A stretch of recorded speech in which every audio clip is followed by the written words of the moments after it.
Welcome to the Disrupting Obesity podcast. I'm Charlotte Skanes, and I'll be sharing ways to regain control over your body and lose an extreme amount of weight naturally. Being fat is about so much more than just the food. It's about your relationship with food. That means that dealing with your weight is about more than just the food, too. You have to change that relationship. You have to start disrupting obesity.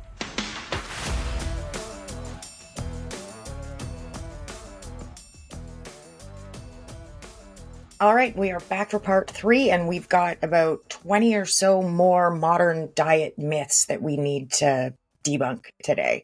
If you missed part 1 and part 2, where I took on, I did 21 the first episode and 19 or something the second one. So those are up. You can check out the links. You don't need to listen to them in order or to have listened to the first 2 to listen to this one. They're all going to stand separately. But let's just dive right into our last group of diet myths. Our first one today is pretty specific, and it's that eating negative calorie foods like celery burns more calories than they provide, and that those are the only foods you should eat to lose weight. I think we can do this one pretty quickly, right? We're all in agreement that no one is going to be able to just eat negative calorie foods, whatever that means. Well, I realize what it means, but I'm pretty sure that whole thing is a myth too. So we can just let that one go really quickly. Our second one today is number 41 overall, and it's if you're not hungry, you're not losing weight. Not true. And that's another one of the really more dangerous myths. There's nothing inherently wrong with feeling hungry. I think we live in an age where we've been conditioned for at least a couple of decades now to believe that at the first twinge of hunger, we need to go rushing for food because any kind of hunger is bad. Hunger isn't inherently bad. It's just our body telling us it needs to eat. That doesn't mean that you should want to feel hungry all the time, though. Like, I don't really understand that. That would just make you kind of miserable and be unsustainable. I don't see why anyone's goal would be hungry to lose all the time. And it's certainly, it's definitely not the case that if you're not hungry, you're not losing weight. I definitely had moments where I was feeling hungry when I was losing weight, but it wasn't that I was consumed with hunger all the time. And I lost like 1.5 pounds a week, 1.55 pounds a week was my average. It took just under 2.5 years to lose 201 pounds, and I definitely was not hungry all of the time.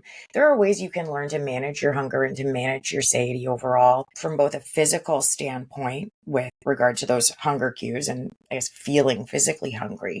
But those of us who've been battling obesity will all be familiar that it's not just physical hunger that we're contending with, right? It's the emotional hunger as well. It's those feelings that you feel like the only way to deal with them is to eat something. That's my whole comfort, reward, and cope thing, right? Physical hunger is a valuable tool that we need to have and we need to listen to so that we know when our bodies are hungry. But we also need to learn how to manage our emotional hunger. And that's a far trickier balance to learn how to strike. 42, you should cut out all dairy to lose weight. Not necessary. And I feel like we haven't been over this one today, but we've certainly been over this one before. It doesn't matter what you eat. You can lose weight eating nothing but dairy. So long as you're in a calorie deficit, it really doesn't matter. I think dairy gets targeted for a few reasons. It gets targeted because it tends to have a higher fat content, which means it tends to have more calories. So if you cut the dairy out of something, a lot of the time you're going to cut more calories than you would cut if you cut out another ingredient, right? The problem with just wantonly slashing out all of your dairy is that for people who enjoy dairy, they'll tell you it is very satisfying, and not just because of the fat content. Dairy's satisfying for a lot of reasons. Anybody who's a cheese fan can help you out with this one. I like cheese too, but I have to be pretty moderate about it because cheese is loaded for bear with calories.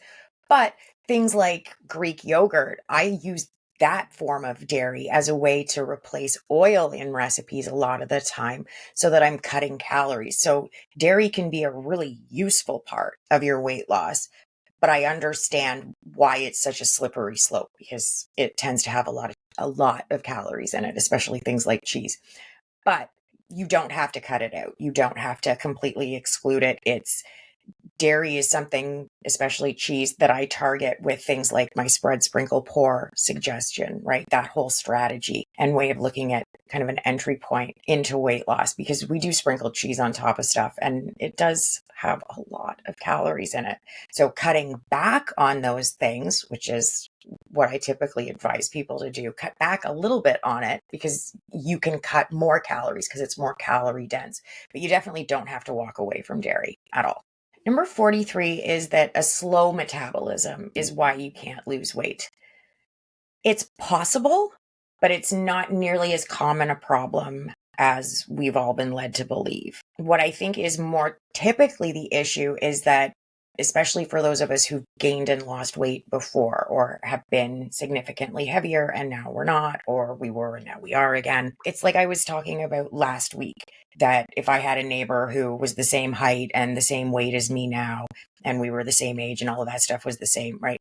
Her 137-pound body would need to have more calories to maintain that weight than mine does, because I used to weigh 338 pounds, which doesn't seem either fair or commonsensical, because I'm the one who's used to eating more, but I'm also the one who gets fewer calories. That's because my TDEE has shifted because of the weight gain and the weight loss. So that can be a factor, but the blanket, it's my metabolism statements that we tend to hear a lot usually aren't the case. Next up is 44, and it's the myth that you can't ever eat out again if you want to lose weight.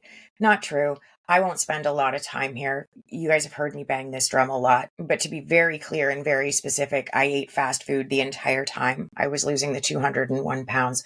I ate fast food the entire time that I lost the weight that I gained back. So, and I don't mean I was eating it constantly. I was eating it 3 meals a day. I didn't, it wasn't the only thing that I ate, but it was definitely a part of my diet while I was losing that weight. I found room for it in my calories. It's, bacon and bubblegum. You guys know where I stand on this one, but it's objectively, it's just true, right? You absolutely can lose weight eating fast food. You can lose weight eating exclusively fast food, so long as you're in a calorie deficit. But to tie this into another question from just a minute ago, you're probably going to be hungry, because you're not going to feel as satisfied by those foods in the long haul as you would be by eating more nutrient dense foods. So it's a good idea to have a blend of both, especially if fast food is what you're used to eating.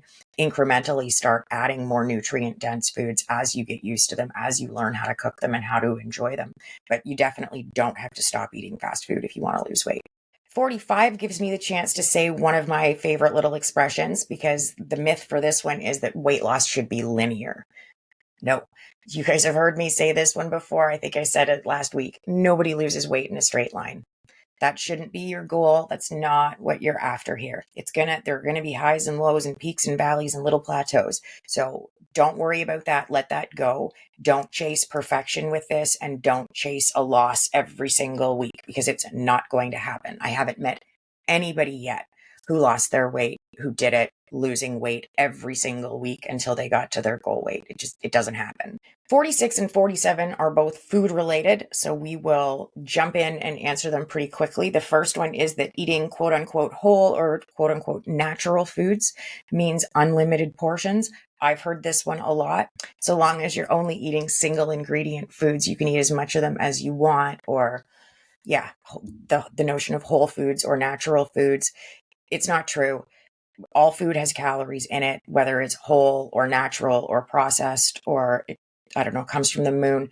All food has calories in it. So it's not about which type of food the food is. It's about the number of calories in the food. So it really doesn't matter if it's natural or if it's processed. It's a calorie, and you just need to be in a calorie deficit if you want to lose weight. We can let go of all of this outside cultural value that we're loading onto food that actually has nothing to do with the science behind the calories in it. Like, the organic food at the grocery store doesn't understand that it has an organic label on it versus the non-organic stuff. Like, it's just calories. That labeling, that branding that we put onto stuff doesn't change the scientific reality of the food, or the reality that all food has calories in it. And just because something is whole or natural, closer to nature, I guess, I don't know why we would think that would mean it had less calories, but we seem to, because it's a pretty pervasive myth. But that's not how it works. And the second part was that keto, paleo, or fasting are the only quote unquote real ways to lose weight. That's an interesting grouping to me. I'm not sure why those three things were put together in that order. And I feel like paleo seems to be kind of wrapping up, but carnivore has moved in and keto's still hanging out. But yeah, why keto and paleo were paired with fasting, I don't really understand, because the first two things are about the food you eat, and the second one is about the time. It doesn't matter because it's all wrong anyway. Those aren't the only or the only real ways to lose weight. That's just not the case. You can lose weight using all three of those methods, so long as you're in a calorie deficit. That's it. That's how everything works. The choices could have been carnivore, surgery, Ozempic. So long as you're in a calorie deficit, you'll lose weight. It doesn't matter which three real things you want to group together in that way. This next one is near and dear to my heart because all of my very first one-on-one clients and so many of the women that I'm working with now are in this category. So myth number 48 is that it's too late to start losing weight after 50 or 60 or 75 or pick a number. It's not true. It is simply not true. I'm working with women all over the world over the age of 50 who are losing their weight. It's not about your age. It's not about where you live or your hair color. It's about learning to get your calories under control so the weight will come off, and doing that while you're changing your relationship with food. Women over 50 almost have an advantage here because of their willingness to do the internal work that's required to change your relationship with food.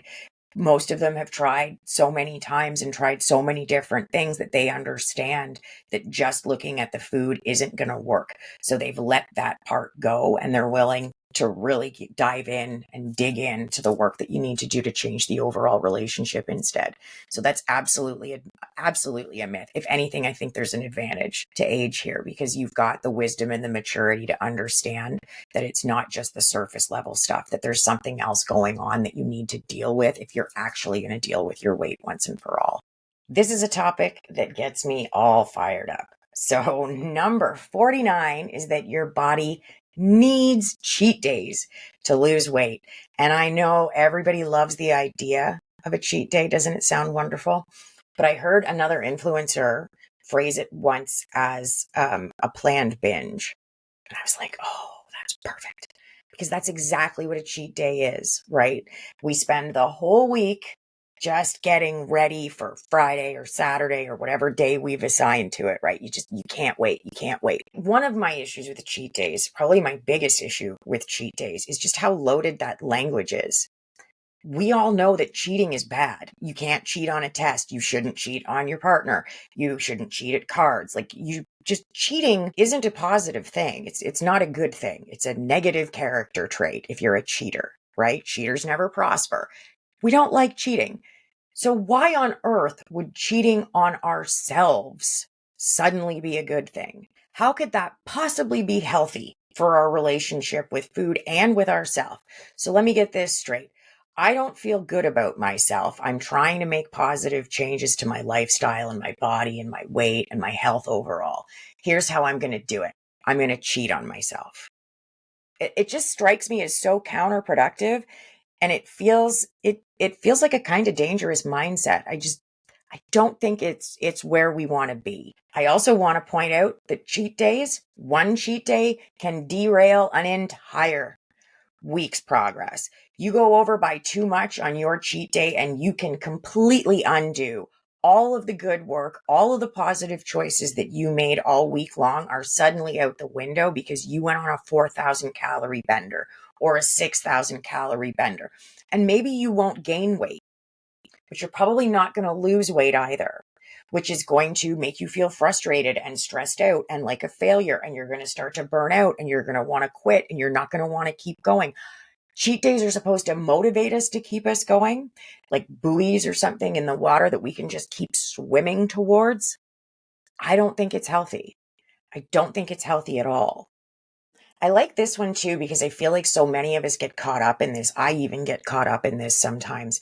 Number 50 is that healthy eating has to be all or nothing, and it doesn't. The little changes make a difference.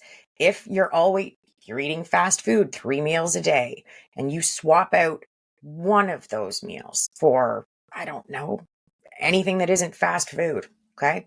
The bar doesn't even have to be that high because again, healthy, well, the concept of healthy, it's all relative, right? So I'm not going to eat fast food 3 meals a day. I'm going to eat fast food 2 meals a day today, and 1 meal I'm going to have at home. Awesome. That's a win. But we're being told that the only actual win is that if all 3 meals are healthy, however Gladys defines that. No, all or nothing doesn't work, especially when that's not what you're used to. You don't throw yourself into the deep end of the pool if you want to keep swimming. It's a bad idea. You definitely do not have to go all in. You don't have to go whole hog for the dog. I'm the person who's always over here arguing for small incremental changes. Get yourself used to it. If you were teaching somebody how to swim, you're not going to chuck them on a boat, drive 5 miles offshore, and then just toss them in the water. That's not how it's going to work, especially when you had to walk past the beach to get to the boat. Just let them walk in. Just let them walk in, figure it out, get used to, being wet, get used to the water, get used to all that stuff. When it comes to the changes you're trying to make with your food and with your body, give yourself a chance to get used to the water.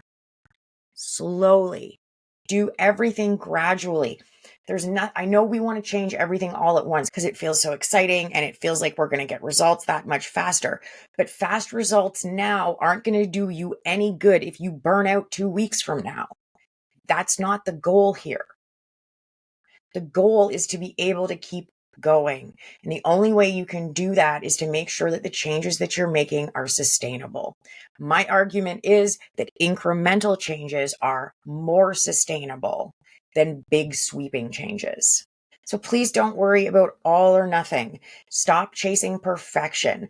I love there's an expression I see all the time for women like me who are trying to run a business, and they put up, helpful little memes and stuff. And one that I see over and over again is done is better than perfect. So you need to stop chasing the perfection. I have to just hit post. Stop worrying about whether it's perfect or not. Stop chasing perfection with your weight loss too, because my fat girl math would go like this. Well, I did great at breakfast and my lunch wasn't so bad, but dinner, that wasn't a healthy dinner at all. So I guess I blew it today. And the next thing you know, I'm rooting around in the kitchen for a bag of cookies and, some cheesies. All or nothing, in my experience, just leads to a lot more nothing, because it's really hard to hit perfect every time right out of the gate. That's not what we're chasing here. Small incremental steps towards healthy eating, however you define that. All right, we're more than halfway through our third and final group of this list. And number 51 of our diet myths is that you can't drink alcohol while you're losing weight. Sure, you can. If it fits in your day's calories, you absolutely can. Here's the thing, watch the mix. We talked about alcohol in last week's episode, so we've covered a fair bit of that. Today, I'm going to warn you about the mix, though, because it's the mix that's going to get you, right? It's not necessarily the rum, it's the Coke, right? It's not necessarily whatever goes into a strawberry daiquiri, it's the daiquiri mix, right? It's that stuff that's going to create as much of a problem. So if you can control the mix, it's going to be easier to control the calories, but you absolutely can include alcohol as part of your weight loss, the same way you can include fast food or gluten or any of the other stuff that we've been talking about over these last few episodes. You can, if it fits in your calories, you can have it, basically, if you want to keep losing weight while you're taking it in. 52's myth is that intermittent fasting guarantees weight loss. No, it doesn't. The only thing that guarantees weight loss is a calorie deficit. If when you're intermittent fasting, if during your eating window you take in more calories than your TDEE, you're going to gain weight. That's how it works. If during your fasting window you take in fewer calories than your TDEE consistently, you're going to lose weight. That's it.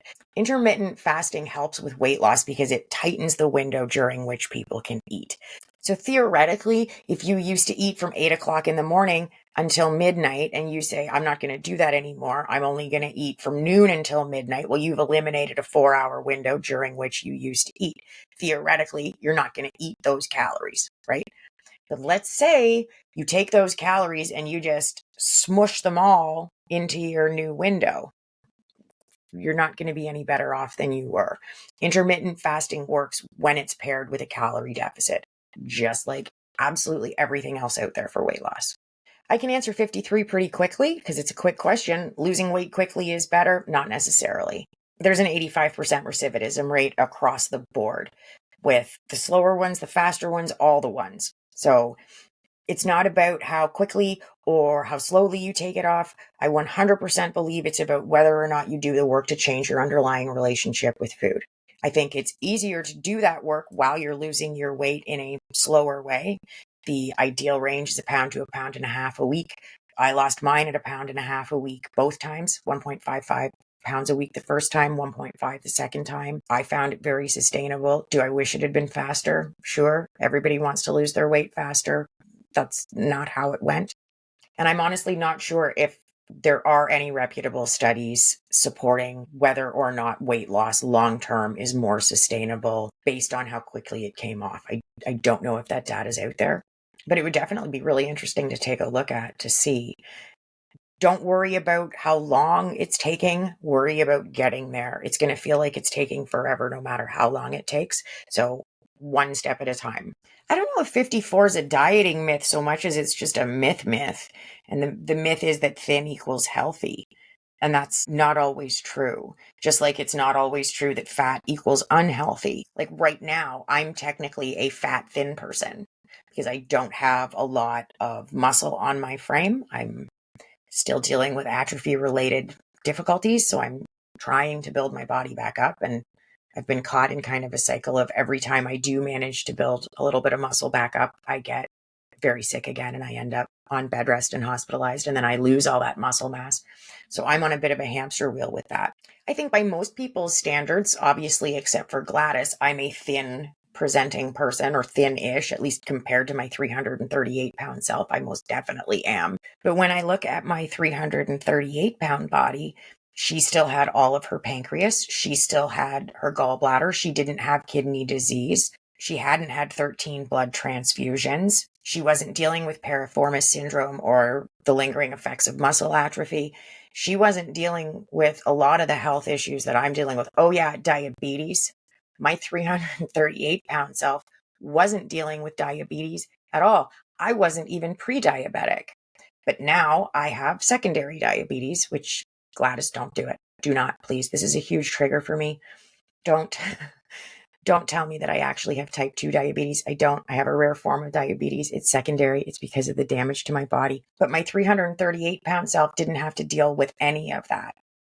So I don't know who was healthier. I mean, I honestly don't know how to answer that question. I'm just grateful to be here, honestly, and this isn't even something I like talking about, or framing it in this way makes me very uncomfortable. I want to sit here and say that my 137-pound body is automatically healthier than my 338-pound body because it's 200 pounds lighter. And I am not going back to that body, and I wouldn't trade for anything. I wouldn't even trade to have all of the organs and all the other stuff I just listed off not have happened. But it's just something that I have to reconcile myself to, right? And that's a very different reality from anybody else's, and I know that. But I just wanted to, I guess, use myself as a way to demonstrate that no, that myth is wrong. Thin doesn't automatically equal healthy. You can't judge a book by its cover in that way and just assume that because someone is thin, that they're healthy. 55, you can only lose weight by eating salads. Nope, not true. Absolutely not. Bacon and bubblegum. 56, once you lose weight, maintenance is easy. No, it's not. It's different. Maintenance mode is different from an active losing phase, but I wouldn't call it easy. You always have that fear in the back of your mind. Oh my God, what if I gain it back? And that's not always a fun thing to live with, but that gets quieter as you go on. It gets easier to deal with the further you get away from that moment when you hit your goal, and the longer you're in maintenance mode, the easier it can be to maintain. But I wouldn't say it's easy. You still have to 3A weigh it. You have to be aware of what's going on, both with your body physically. Are you starting to gain weight back? What's happening there? What do your eating patterns look like? Are you overusing food to comfort, reward, and cope? What's happening with all of that? And then you've got to watch yourself mentally too, to make sure that you're not falling back into those old patterns and habits, that you're not writing those old permission slips that you used to write to get yourself to eat. You're watching out for the guilt and shame spirals. But you're in such a different headspace because you're not focused on losing the weight all the time. And then it's learning to reconcile yourself to the fact that you're not spending all that time thinking about losing weight anymore. So what are you going to fill that hole with? And what are you going to think about instead? And you've always been the person who was losing weight. What do you do now that you're not the person who's losing weight anymore? There's a lot of different things that you have to face as you come into maintenance mode. You have to get used to living in your new body. You have to get used to the way people treat you differently than they did when you were fat. There are all kinds of things that happen, different changes that occur that you have to get used to that become part of maintenance mode. I wouldn't say it's easier. There are things I would rather do than dealing with being overweight, that's for sure. And I would rather go through all of those adjustments to living in a thinner body again before I would ever want to go back to living in a fat one, that's for sure. 57 is another quick one. Drinking coffee boosts your weight loss significantly. No, it's just caffeine. 58's a big one for me. And I've been thinking about this one a lot recently just because of some conversations that I've had with other people in my space. But the myth is that you need to punish yourself for overeating, and you don't. You definitely don't. I think so much of the diet industry is set up as punitive, and you guys know that I don't care for that. It's like that whole facet of the diet and exercise myth might be the part that makes me the most angry, that, this notion that you have to earn your weight loss and that you deserve to be punished for letting yourself get fat in the first place. And I've got almost no patience for this attitude at all. So I don't think anyone has the right to punish you for overeating. And I would really prefer if you didn't do it to yourself either, because it's not going to help anything. Making yourself feel bad about overeating is probably going to lead to more overeating. And once you become aware of that, you have to start asking yourself if the cycle that you're in of punishing yourself for overeating, which leads to more overeating, which leads to punishing yourself for overeating, which you can see where we're going with this. You got to start asking yourself, is that a self-sabotage cycle? Are you deliberately kicking that off because you know that the end result is going to be more eating? And sometimes the answer to that question is going to be yes. I think 3 episodes ago, episode 89, I released an episode on self-sabotage. So if you're struggling with that one, you might want to take a look there. But I don't think any facet of weight loss needs to be punitive. You don't need to be made to feel worse, and you don't deserve to be punished. I think that's completely ridiculous. Oh, and I don't think it's ridiculous that you're doing it. I think it's ridiculous that we've all had that belief pumped into our heads. And I think it's deeply unfair. This is why I've never liked coaching strategies or things that say like you have to break somebody down before you can build them back up. And so many of us as people who've been dealing with obesity already feel broken. We don't need anybody beating us up more. We don't need anybody punishing us more than we already punish ourselves. And the sooner that you can break away from all of that programmed punishing mentality, the better it's going to be for you and the easier things are going to be. Our last one is number 59. And I really like this one too. I think it's the perfect way to finish up. Our last myth is that weight loss is easy if you just try harder. And that couldn't be, and that's just completely false. It's not about trying harder. It's about trying. That's it. And telling yourself you have to try harder and try harder. Well, there's an upper limit there. How much harder can you try? And putting the expectation on yourself that you're just going to try harder when you already feel like you're trying as hard as you can is really kind of just setting yourself up to fail. I don't want you to try harder. I just want you to keep trying. And when things do get hard, just try to keep going. Because for so many of us, that's a huge shift. Because ordinarily when things get hard, when things get too hard for too long, we pack it up and pack it in and walk away. I've never once said that weight loss is easy. I think more often than not, I've said it's one of the hardest things I've ever done, and it's very, very difficult. It's not that I want you to think that it's easy, and I certainly never want you to just keep trying harder. I want you to just keep trying. That's going to be your best bet. And whatever you do, don't tell yourself that any part of this is going to be easy, because that's just setting yourself up to fail too, mentally, at any rate. It's not going to be easy. It's going to be hard. But you don't have to meet how hard it is with just continuing to try harder. Just continue to try. That's it. That's all I'm after. I hope you guys have enjoyed these as much as I've enjoyed putting them together. I'm really glad I waited until I kind of got my head around these a little bit better so I wasn't so ragey coming into this one. And I'm sorry if I came across as too ragey during parts of it, but I can't help myself sometimes. If you'd like more of my weight loss craziness, come check out my membership. It's like Facebook, but for weight loss and without the ads or the algorithms. It's just a group of women coming together to get the information that they need to lose their weight and the support and encouragement they need to learn what they have to do to keep it off and change their relationships with food.